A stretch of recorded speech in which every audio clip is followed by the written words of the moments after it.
In the summer of 2017, the faculties of architecture of KU11 and EIABC joined forces on a development project for the Merkato area in Addis Ababa. Students of both schools were brought together through the Streetscape Territories Research Project, an international collective research practice whose collaboration with the EIABC has a 4-year history. In the context of a rapidly urbanizing world, Streetscape Territories investigates the transformation of our cities and how architectural and urban interventions can make for diverse and tolerant streetscapes so that they can be sustainable environments for their inhabitants. We look into how these streetscapes can be appropriated by the inhabitants, how they can be manifestations of both social and productive encounters. Property structure, open spaces, architecture, accessibility, and permeability play key roles in what these streetscapes mean for people living in them. Besides more developed contexts like New York and Brussels, Merkato and Addis Ababa are part of a bigger focus on understanding developing contexts. Within Addis Ababa, the political center of Africa and a city of more than 3 million inhabitants, Merkato employs around 13,000 people in one of the largest open markets in Africa. In order to read the structures and complexities that come with this scale, clear parameters and methodologies structure the research. The first stage of fieldwork focused on 3 major themes: motion, edges, program. The 3 themes served to pinpoint a specific situation for collectivity and defined areas within Merkato that displayed potentials and challenges. Edges. Edges were studied by means of porosity, axis, and massing. Different configurations and uses were analyzed to have an understanding of the workings of boundaries within the market. Challenges that arose were the limitations of access that occur when shops or other activities extend their business to the street, and limiting porosity that results in newly established main corridors. Potentials include activation and appropriation of edges, which are created by a difference in configuration, typology, or floor material. Motion.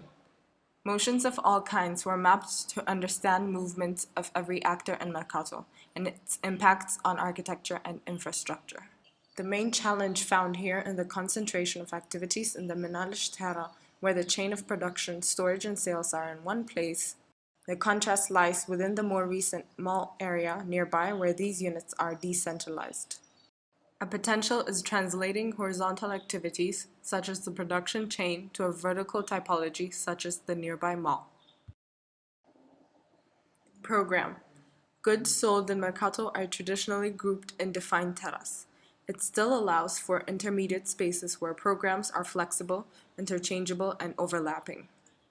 Malls challenge the existing fabric by disrupting groups of similar, interdependent activities within a single terra, which causes inefficient logistics and difficulties in attracting customers. Both typologies of mall and smaller scale shops show potential in the multiplicity of activities that are all interdependent.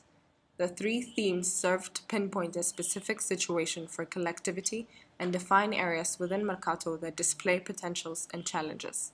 After reading the situation on site and identifying potentials and challenges, we started developing strategies for a sustainable development of Merkato. The strategies are divided in 6 themes: program, building, infrastructure, mobility, access, services. Program. Within the program, everyone should be welcome. We see maintaining the presence of different actors of Merkato as a potential for the different markets on the street. A proper additional storage floor can save area on the ground floor, which can be used to expand businesses. A building could be organized around the Merkato process. The inner part could be used for production and storage, while the final products could be displayed on the most visible areas on the main street. A new mall and the surrounding terra can help each other. The surrounding terras can continue through the ground floor of the mall. This way, the mall can attract people to the terra. If there are different types of labor and services grouped together, keeping them close to each other increases productivity and efficiency. Different materials, where to pave or not, placing steps and water drainage, would influence the activities taking place on the sidewalks. Building. Entrances of the mall should be placed according to the existing street so that existing streets continue into the mall. Even if malls have one front facade, the others are just as important. Spaces between the malls can be used for informal structures, so access should be provided from all sides through the staircase and ramps. Different functions need different floor heights. Workshops, for example, need high ceilings. Split levels and ramps should be considered to improve circulation in the malls. Working spaces inside a mall or a productive tara should be accessible from a different side than the customer accesses. A building is not going to last forever. We should consider making informal expansions possible. Access.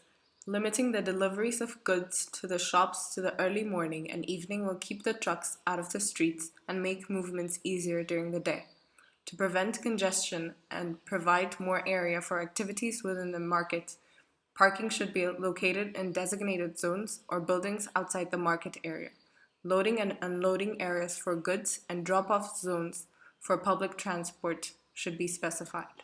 Shops do not finish at the entrance. A better connection between the internal and external spaces would lead to increased access and usage. The streets can be designed to allow for shops to extend outwards as long as they do not limit the circulation too much. Gaps will improve access and visibility for shops that are not located on the street. Connecting the malls with bridges will improve connectivity and reduce the need for vertical movement. Instead of building back-to-back shops, creating a joint shop could eliminate the wasted space between buildings and make the transportation of goods and movement of customers easier. Some areas could be separated from the public space of the street, creating dead zones for loading and unloading of goods. Mobility. Motor vehicles should only access the wider main roads.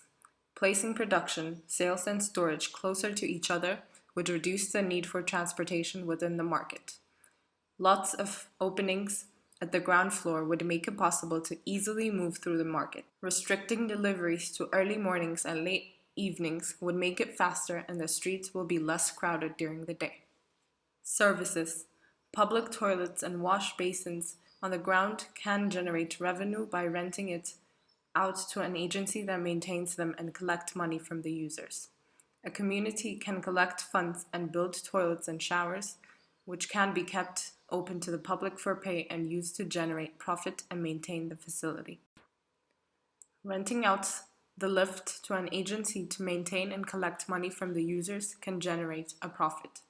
A fixed percentage of the revenue generated by the land lease for a new mall should be used by the public authorities to maintain and introduce public facilities in an area within 500 meters from the new building. Infrastructure. Solar panels can be installed on the uppermost level of a mall to generate electricity for consumption. Excess power can be shared with the grid and generate revenue. Merkato has a great potential to use gravity to collect rainwater from the streets and open spaces. The drawing shows the higher and lower points around Minalish Tara. The highlighted location can become a collection pit and the space around it can be developed into a green area. The streets should be preferably paved with stones instead of asphalt. This will allow some rainwater to flow into the ground and reduce risk of flooding. The simple placement of a drainage channel into the road section will reduce the need for expensive infrastructure works. With these strategies, EIABC and KU11 hope to, in collaboration with the stakeholders, work towards a sustainable development of Merkato.